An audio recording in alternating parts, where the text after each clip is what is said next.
Wrestling has always been my dream. And I wake up every day and get to live my dream because of wrestling.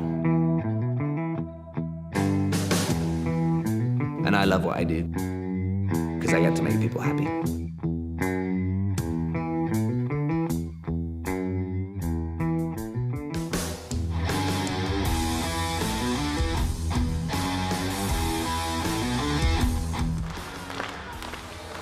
Wrestling has been a form of entertainment for decades, but what makes it such a unique escape for those suffering from mental health issues?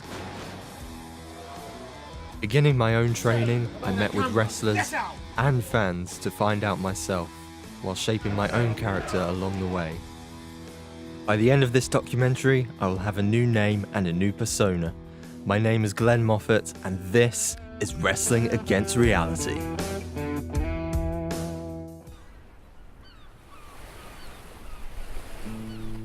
I went to visit Southeast Professional Wrestling, a local gym based in Folkestone, Kent, where wrestlers participate in weekly matches and wrestling enthusiasts passionate about wrestling go to train.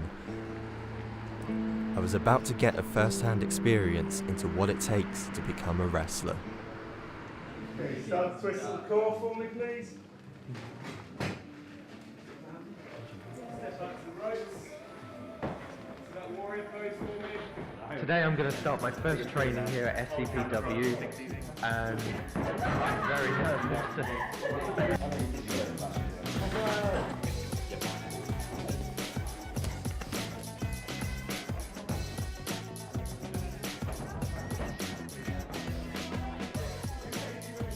I was under the guidance of coach Matthew Huntley, who has trained aspiring wrestlers since 2013, when SCPW was established. So how do you think wrestling helps people with mental health issues to, deal with mental health issues? So wrestling as an activity, especially when you're training, is good, as with any physical activity.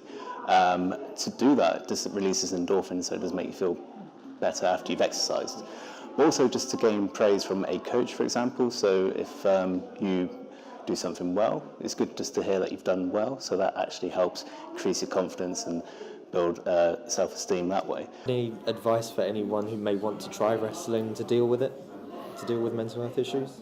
Yeah, come on down. I mean, especially where we are at SCPW in Folkestone in Kent, we've got a really nice community here, a really nice bunch of people who all work together to try to sort of help each other out. All the coaches and staff here are very friendly. So, if you're going to join wrestling, and it's not just to join wrestling, but also maybe to help out with maybe any mental health issues, then SCPW is a good place to be. We're all very friendly and welcoming, and yeah, come on down, try it out. And again, any physical activity, not just pro wrestling, but just getting yourself out there and doing something that can really help out. Let's get your hands on these.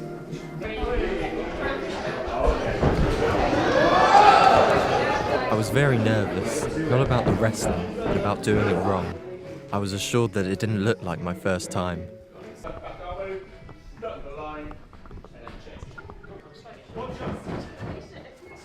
During training, I completely forgot all my worries and the world outside of the ring. It made me realise how engaged I could become with wrestling, with the encouragement from my peers and my coaches.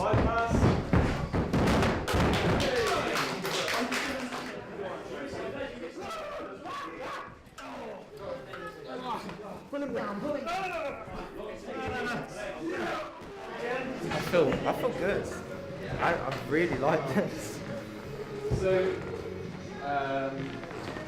I also had the pleasure of talking with professional wrestler Luke Vega, who will be participating in a match in a few days' time.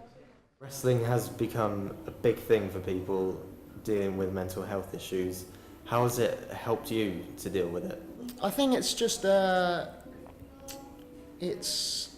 escape, So you come to wrestling, you live a character, you get in the ring and you just forget about everything else, and you zone in, and like I say, you become that character.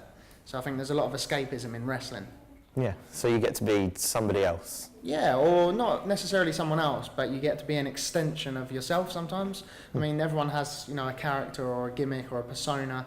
Quite often I hear that people say, it's an extension of yourself. Like it's yourself times 100, or sometimes, you know, it's just a completely different character that comes out of you when you're in the ring. How different is your in-ring persona compared to real life? Right, so my persona in the ring is Luke Vega. Hopefully I'm nothing like him outside of the ring, because he's vindictive, he's vicious, you know, he's only in it for himself. He would screw anyone over to get higher up, and the crowd and the fans absolutely hate that. But that's what he is, you know, he's a thug, he's a villain.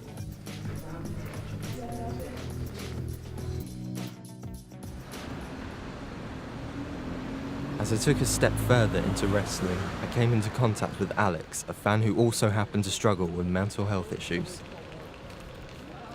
He invited me to his home in Edgware to discuss how wrestling has helped him through tough times. We were also joined by Josh, a wrestling promoter for Riptide, to voice his perspective on the matter. Hello. Hey, Glenn, how are you? Good, you? Yeah, not too bad. Come in. Good, man. Thank you. Should I take my shoes off? Yeah, go for it. It's a nice place. Yeah, it's good. Just moved in. Hello. Josh. Alright, Nice to meet you. Nice to meet you. So Glenn, this is my merch. I've got a lot more stashed in the cupboard over there. Yeah. I particularly like this one. This is probably my favourite piece here. Sort of horror movie one. Yeah, Pete Look done at that. merch. How about that for a shirt? Yeah, there's good ones over here Yeah. as well. Oh, yeah. Alright, so you know this documentary is about mental health, right?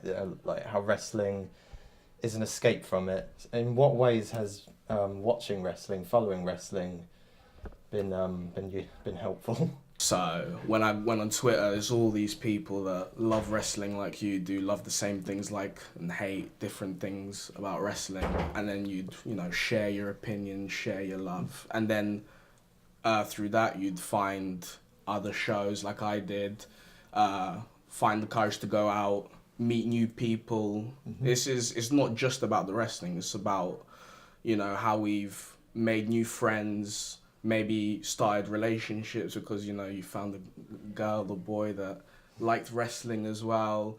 It's people's lives. It's people's lives, and it's a beautiful thing. Why is wrestling such a great escape? Wrestling is a live action comic book. So you have those same things that people get from comic books, these varied characters to identify with, but also that fantasy is brought into the real world, and I think that is something that people can take that energy and take that power and belief in that character and therefore in themselves out with them. I was back in Folkestone where SCPW is hosting their annual Winter Wonder War, one of their many charity events at Hawkinge Community Centre. I was amazed by the amount of support for the event from the locals, where families, young and old, were attending the event together.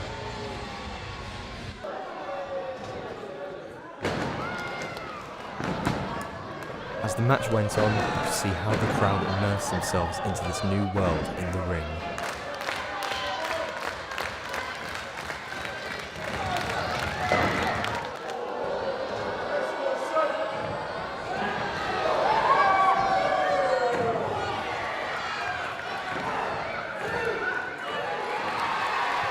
I went backstage to talk to Luke. However, he was still in character and furious about losing his match. Oh, hello. Stay away from us. Who is this man? That camera, get out! He's just upset he lost. I received some important advice from independent wrestler Chuck Mambo, Brighton champion at Riptide Wrestling. Through this journey, I've gained an insight and knowledge about wrestling, from the values and discipline it provides to the in-ring techniques through training, as well as the impact that it has on people, using wrestling as a form of escape from their daily lives and the comfort they find from the support of the community that is built around it. I started this documentary as Glenn Moffat, ordinary human. Now I'm ending it with a new beginning. My new name is Freddie Azario.